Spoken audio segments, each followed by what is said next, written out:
I'm going to say a little bit about what community shares are, but try and keep it reasonably untechnical. Very happy to dive deep into the technicalities, but most people aren't as happy to listen to me dive deep into it, so maybe that can come out in questions if needs be. I'm going to say a little bit about where they come from, which might explain why they're an interesting and specifically useful form of capital raising for cooperatives or social economy enterprises. I'm going to say why I think they're sort of becoming more and more prevalent and have been over the last 10 years, and then finally I'll just say a bit about what are the sort of basic things you need if you were to endeavour to do a community share offer yourselves. And I'm going to try and aim to speak for about 30 to 40 minutes. Is that normally what you'd expect? Vote with your feet though, rule of 2 feet. If I'm boring the pants off you, just get up and go for a wee and I'll take my cues from that. Unless you've got a very weak bladder, in which case if you do it after 3 minutes I'll get really worried. So first of all, about myself, my background is in community cooperative organising. I used to work for an organisation called Supporters Direct, which worked in the football sector to help convert football clubs into community cooperatives, which was a varyingly successful task or unsuccessful task depending on the cut of your jib, and latterly for the last 5 years I've been mostly freelance, working on a variety of programs to support people creating new cooperatives.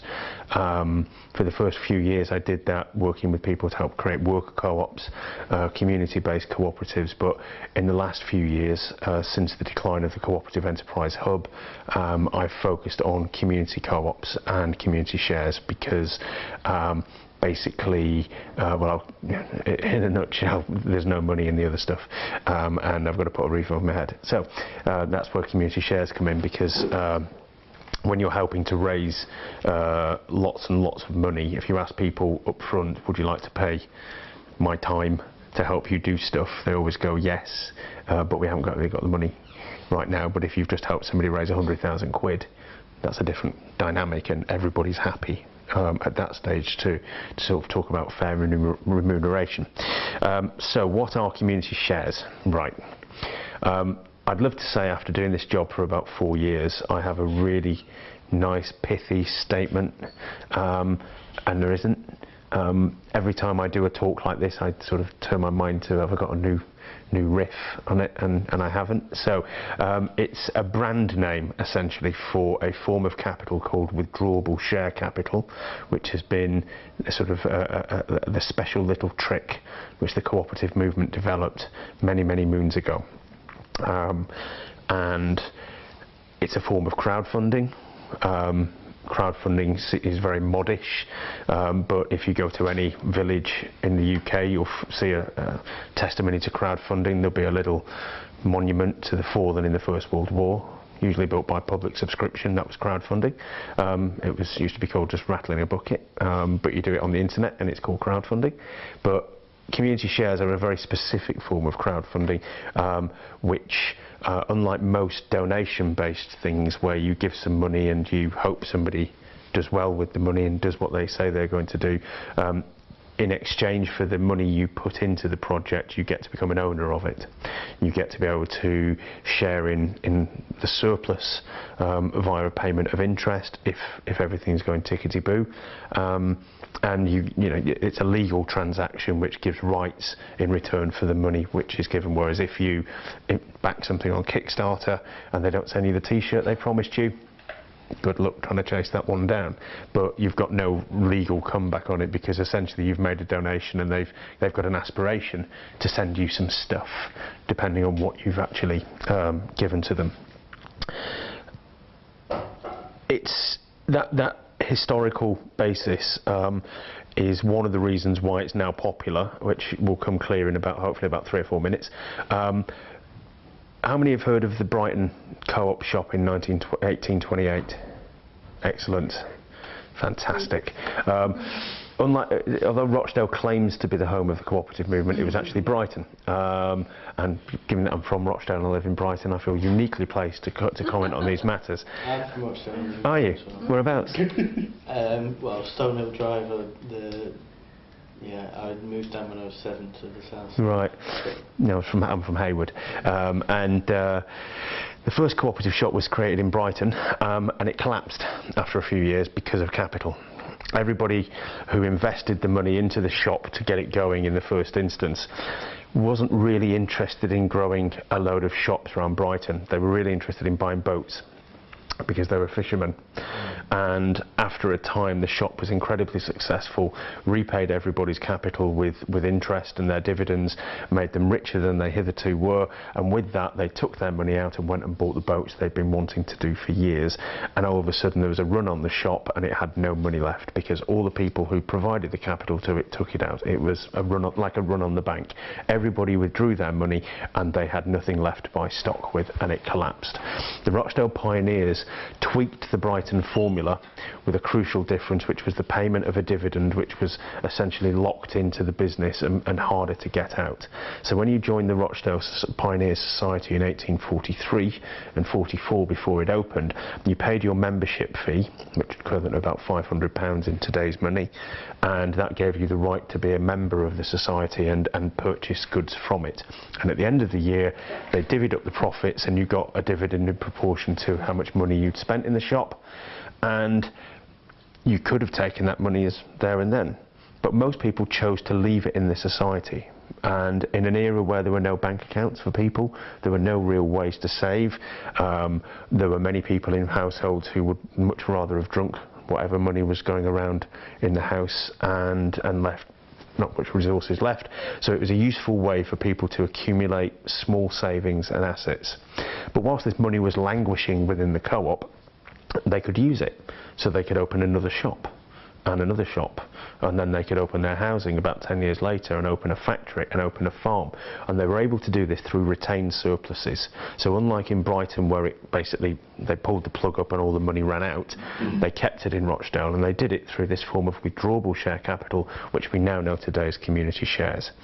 And the way in which withdrawable share capital works is essentially, I'll use lots of analogies, and apologies if your brain doesn't think in sort of NLP terms in this kind of way, but I sort of use analogies and metaphors all the time. It's the only way I think, and apologies if it doesn't play to your sort of strengths in that respect. But it's like a bank account.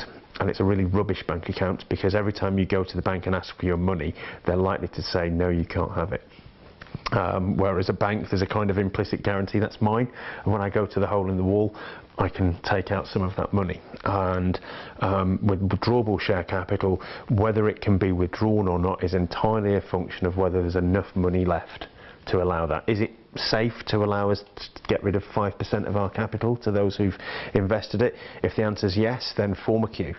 And if the answer is no, then I'm sorry folks, you're going to have to wait till next year. And the answer, what you could say to people in the cooperative if they were thinking, well, that's a bit rum, isn't it? I could really done with that money.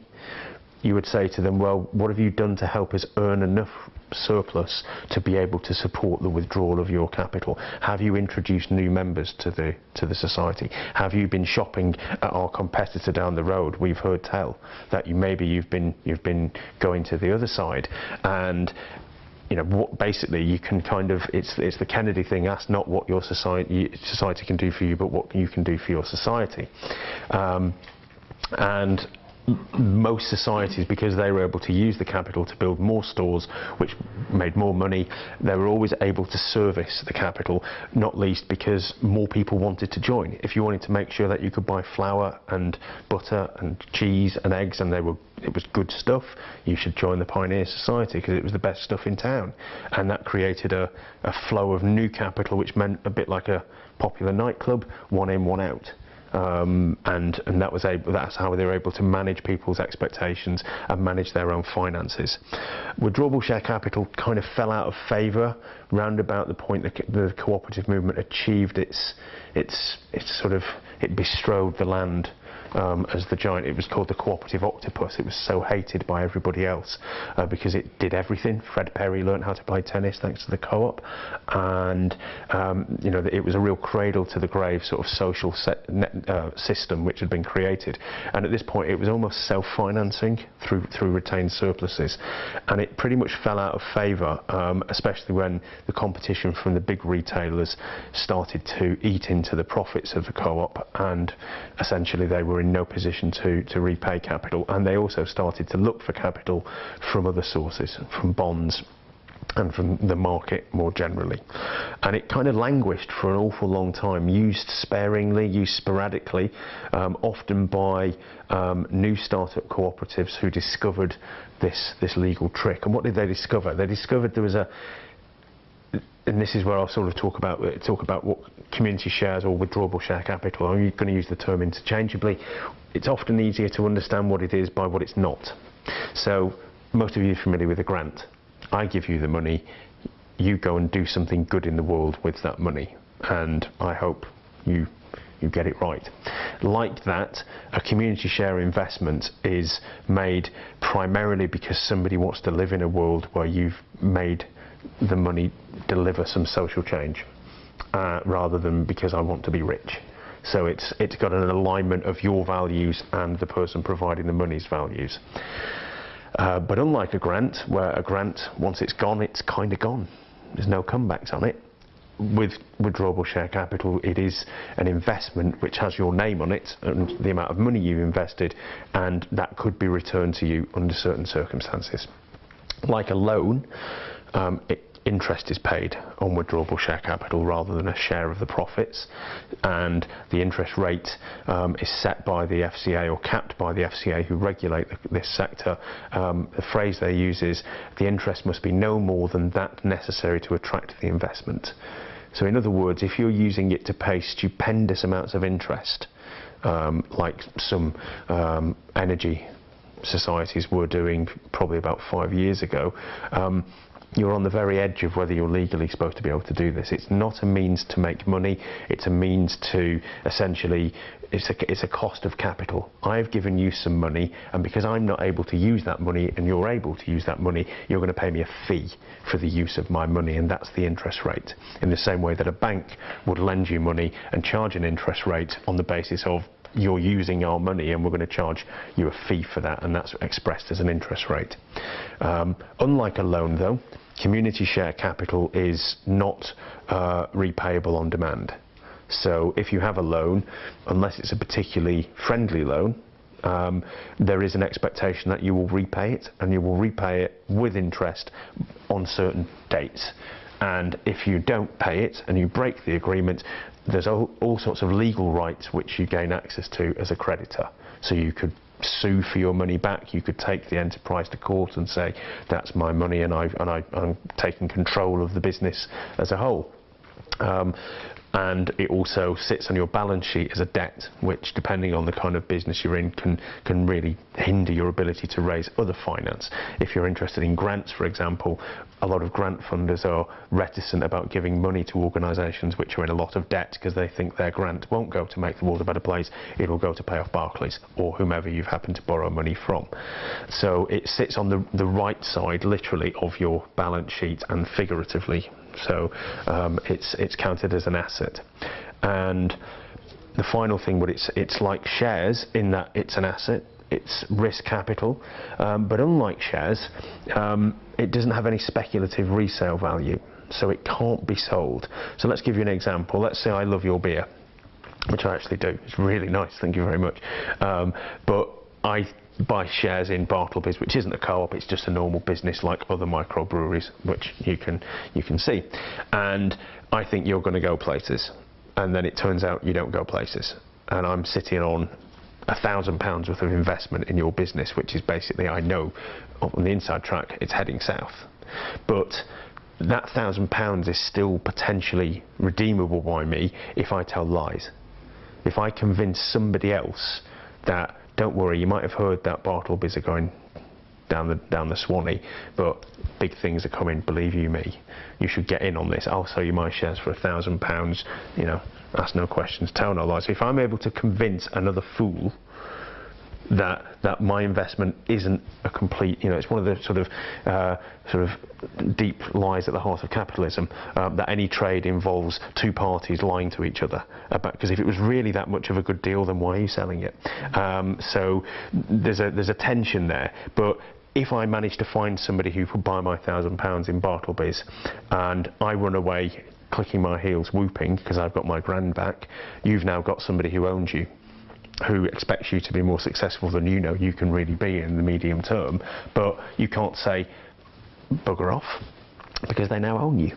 They own at least a part of you, and they can make merry hell as a result, and you had no ability to control who your owners were. So withdrawable share capital is very limited in that it's a single transactional financial product. You invest it in the enterprise, and it's solely a matter for you and the enterprise. You can't then sell this piece of paper and the rights which attach to it to anybody else. That's really important because it basically makes it cheap. Because, sorry, yeah. How is it different to loan stock? The main difference to loan stock is loan stock tends to be redeemed after a certain date, and it can be rolled over, or it can be not rolled over. And you'll persuade your loan stock or loan note holders that you really should roll it over. And if they like you, they'll continue to do so. But if they get to a point that they think these people are rubbish at managing their finances and I'm never going to see this again, they've got legal rights to seize the assets of the cooperative against which they have lent the money. So they've got legal rights if you don't meet the promises you've made.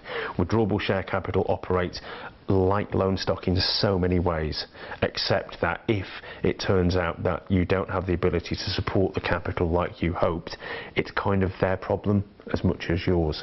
So with loan stock, people can start off being very friendly towards you, but after a bit it's kind of, I don't want to hear your sob stories, I just want my money back. And you've created an antagonistic relationship, whereas withdrawable share capital, because there's a lock-in, you need to basically align your interests, because that's the only way both parties have a happier relationship as a result. But loan stock can degrade the relationships, and you end up with people having to say, I don't want to shut down the co-op, but I need that money because my mother's had a fall and we need to build a toilet downstairs. Whatever the reasons are, life gets in the way of people's desire to show goodwill towards the enterprise they've lent money to. But that ability to not transfer the share on means that it's essentially not treated as a financial product like all the other ways in which people sell financial products. That means that if Bartleby's, for example, wished to do a normal share issue, you would have to, depending on how much you were trying to raise, if you're trying to raise a significant amount of money, it's classed as a public offering of shares. It's the same as a big share offer with a prospectus, and that needs to be signed off by a regulated financial professional, and that tends to cost lots and lots of money. So before you've even raised a penny, you could be looking at spending £50,000. Maybe a little bit less, maybe a little bit more. It's notoriously difficult to get a fee quoted in advance, because most financial advisors will say, until I've had a good look at you and how complicated your business is, I can't say how much it will cost you to get me to tell everybody this is fine, everybody.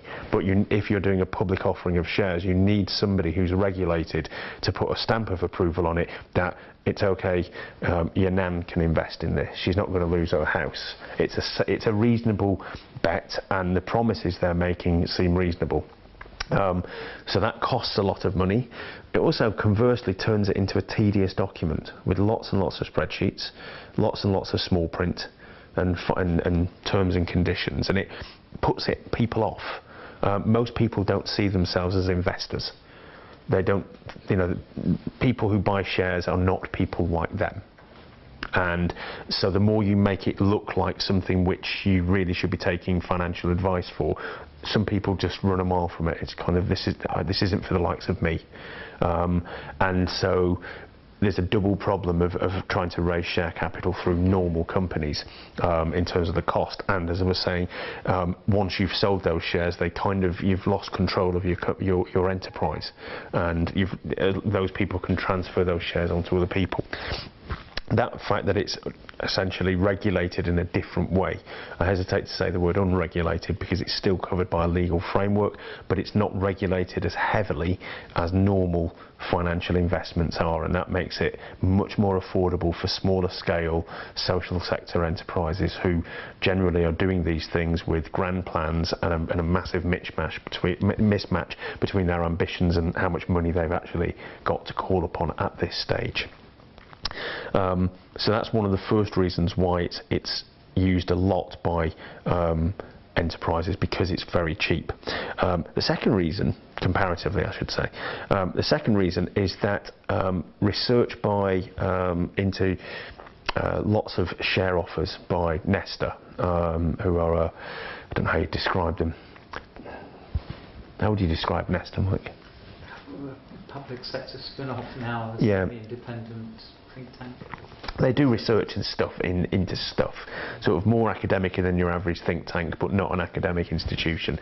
And they did some research looking at lots of share offers which had taken place in the last 2 to 3 years, and they compared it to normal crowdfunding, they compared it to donations, what people make, and what they found was essentially a big fat headline which was really positive, which was people tend to invest in community shares by an order of magnitude more than they would donate. So the average for a donation across lots of crowdfunding platforms, and this is backed up by people who work in the charity and fundraising sector, is the average donation seems to be around 50 quid. That's because, and why is that? So the theory is, which I subscribe to, and I'm sure there are other factors, these things are always a little bit more complicated than you imagine, but in a nutshell, people's alternative use of what they give you as a donation is their own wallets. It's revenue sort of spending. It's, in American terms, it's your checking account rather than your savings account. It's your day-to-day money. If I give you 25 quid, I just have to spend 25 quid less between now and the next payday, and we're straight. And that's maybe not going out to watch the cinema, not going out for a meal, not going out to see some friends, or whatever it might be. You can integrate the fact that there's some extra spending you weren't imagining to do, but you're all right a couple of weeks later. And donations, people are reluctant to go beyond what they've got in their wallets or they feel comfortable with spending. Community shares, most people seem to be taking community shares from their savings accounts. The cash ISAs, which if you've got a cash ISA, then brilliant, well done, you're a proper little saver, and doing all right in life to stick some away, but it's earning bugger all.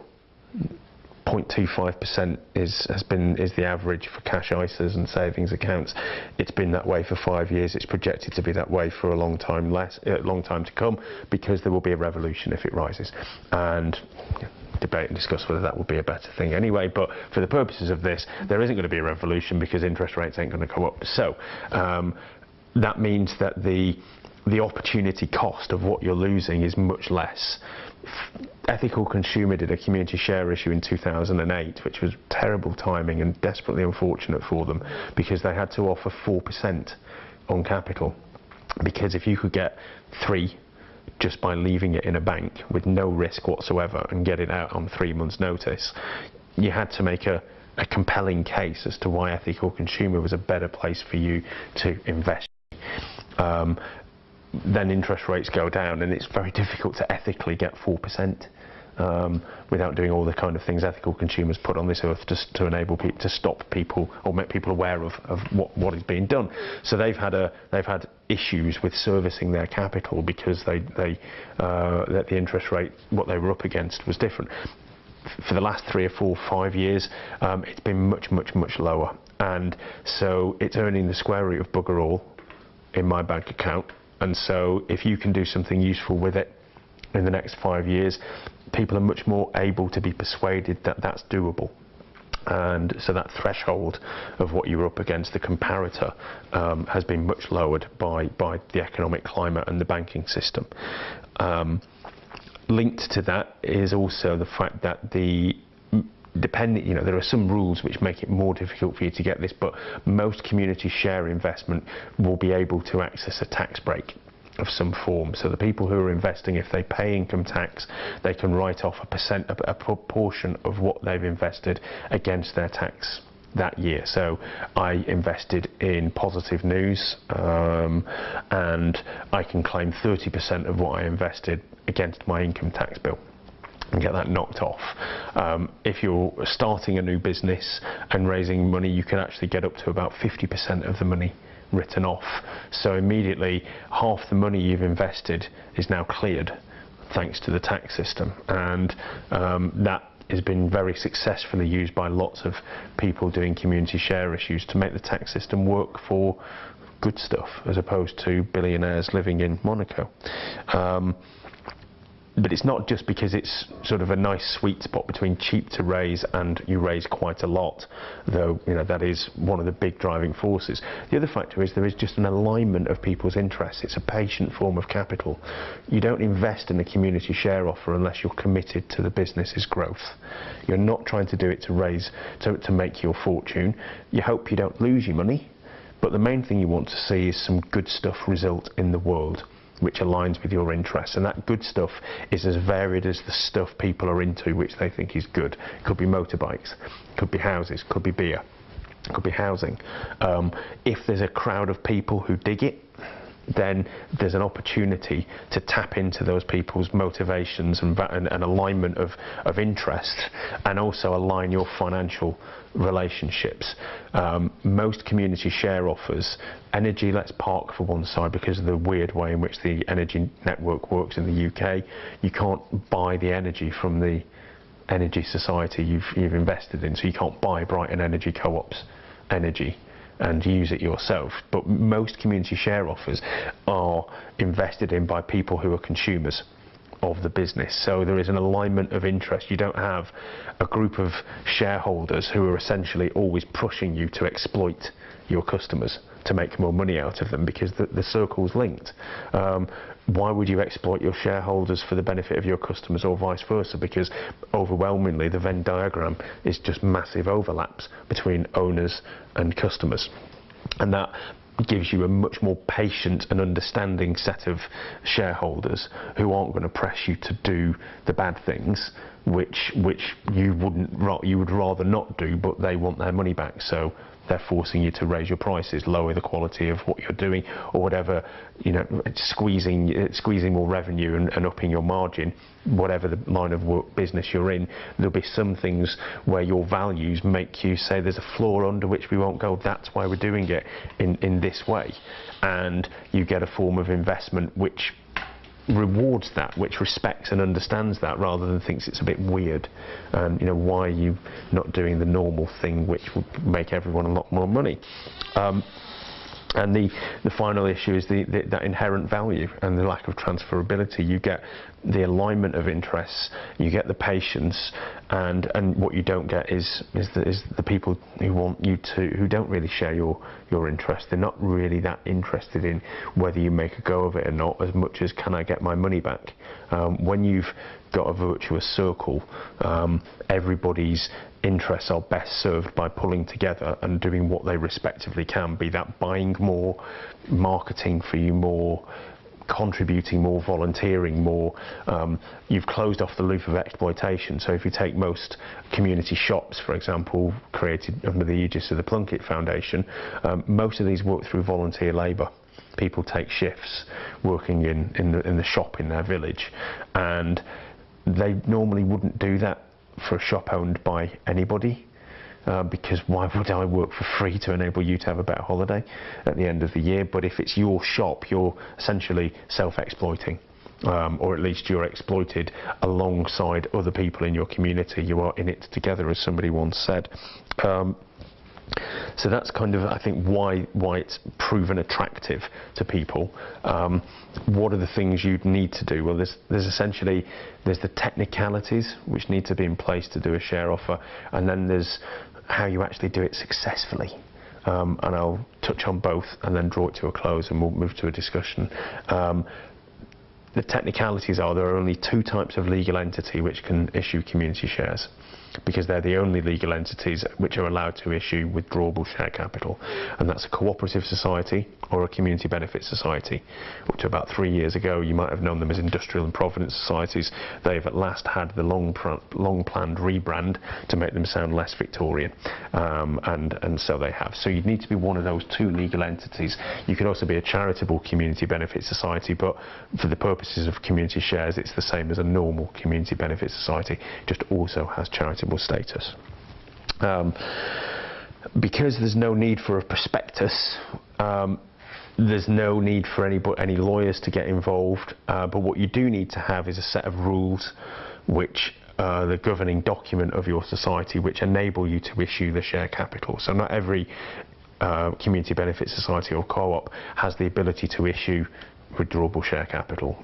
Many worker co-ops won't have that in their rules at all, and a lot of ordinary community co-ops don't have it either. So you'd need to check whether the rules are also enabling you. So you need to have the right legal form to do it, and then you need to have the powers to exercise your rights under that legal form, because it's those rules which form the basis of a contract between me as the investor. I become a member of your society, and the contract between a member and the society is expressed through the rules of the society. And then the other document which tends to accompany the rules is one or both of an offer document, which is a plain English guide. What do you want the money for? What are you going to do with it? And what do I get out of that? And that's not in a kind of challenging, what do I get out of it, in a sort of teenager kind of way, but it's what actually are the benefits which I get as a member. And that's often you get the right to cross your fingers and hope we're better at running a business than we wake up in the middle of the night thinking we might be, and you get the right to vote for the board of directors, and you get the right to stand for election yourself and attend the AGM, and all the normal rights which you would get as a member of a cooperative. You might get some other rights as well depending on the enterprise. So if you're investing in a community pub, you might get the right to get paid in beer, the interest paid in beer rather than as cash. If you're investing in a bread co-op, you might get the interest paid in bread, or there'll be things which flow from your investment which you gain access to, and those things are laid out in the offer document, which should also talk about what are the risks. And you don't need that to have certain things, but it's better to have those things in there, because you're demonstrating to people that you're trustworthy. You know what you're doing, and you're not doing this on a wing and a prayer. You do have an idea of what are the things which can go wrong, which could mean that your investment goes down the Swanee because the business is liquidated after 6 months.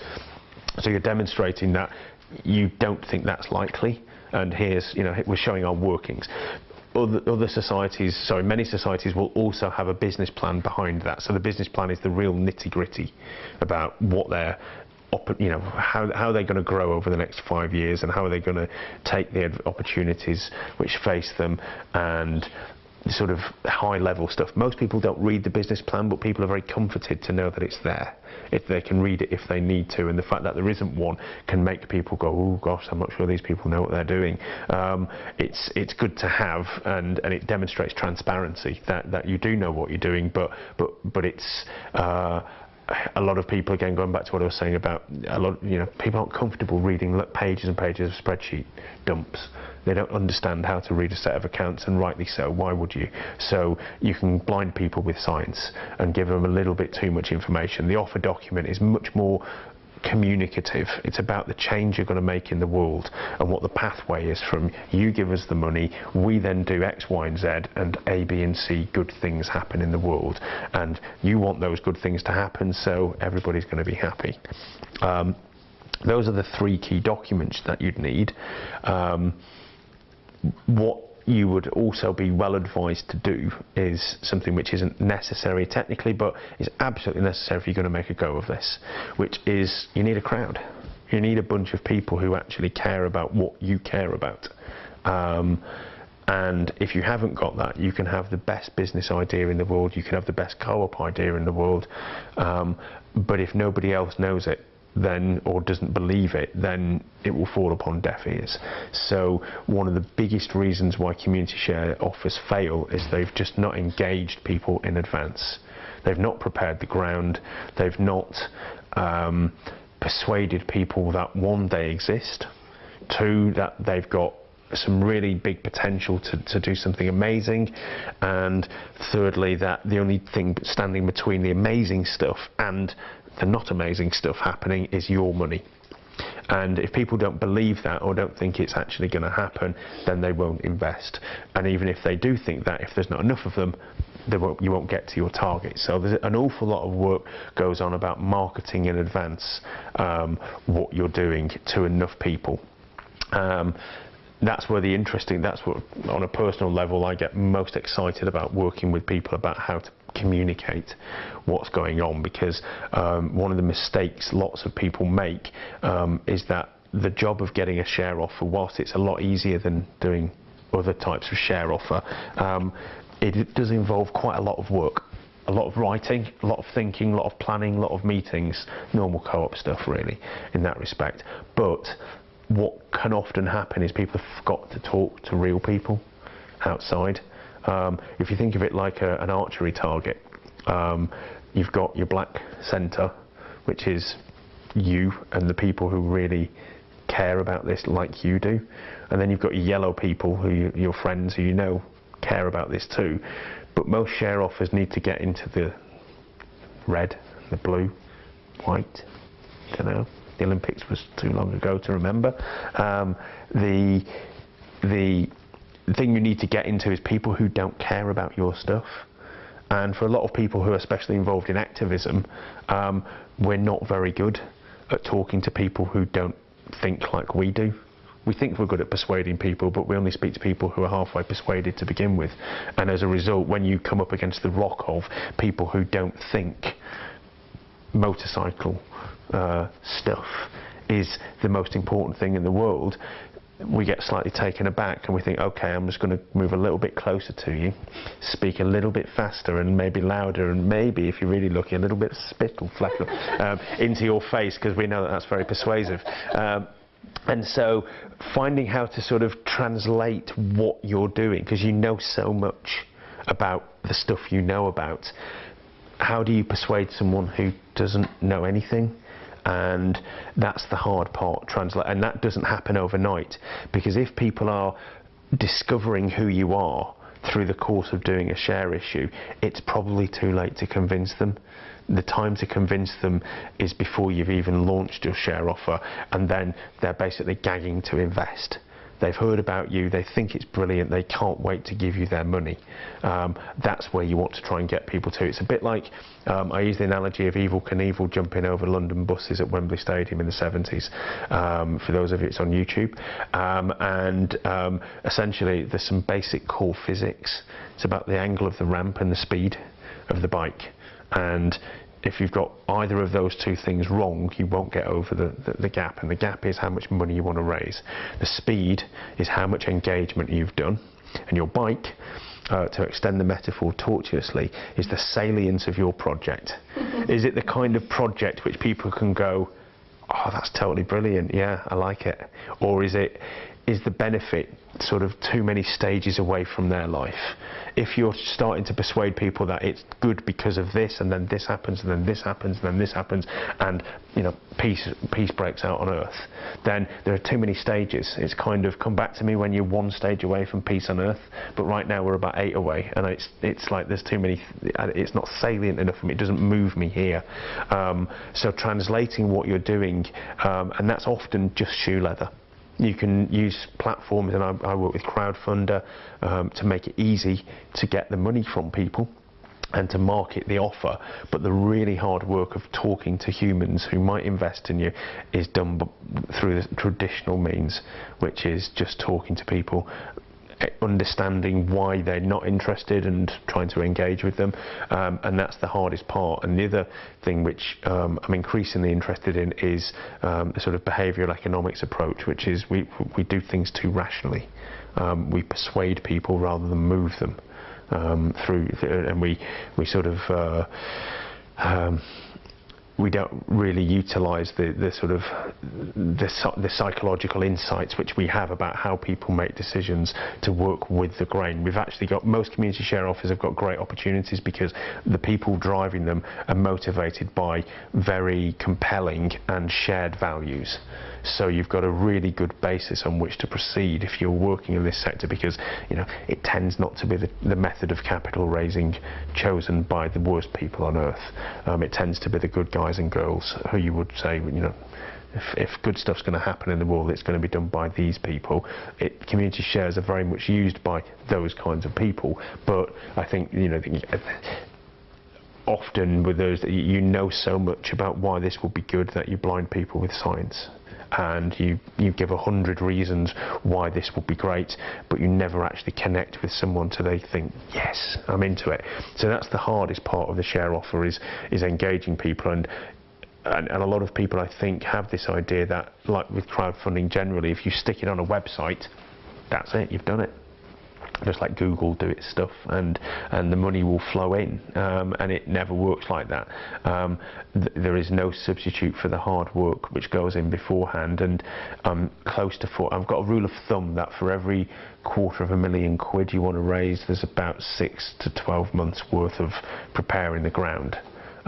You need to be just this side of boring people to tears. It's every time you see them, you go on about that bloody share offer which is about to be launched in 6 months, and you say it one more time and you've lost them and they'll hit you.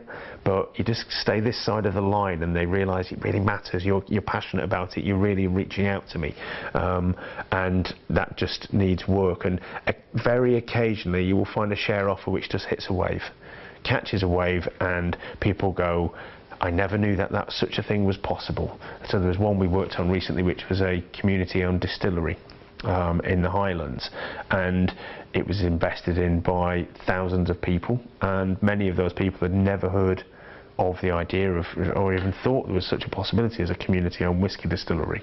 But when they heard about it, they would have thought, well, that's cool, I like that idea.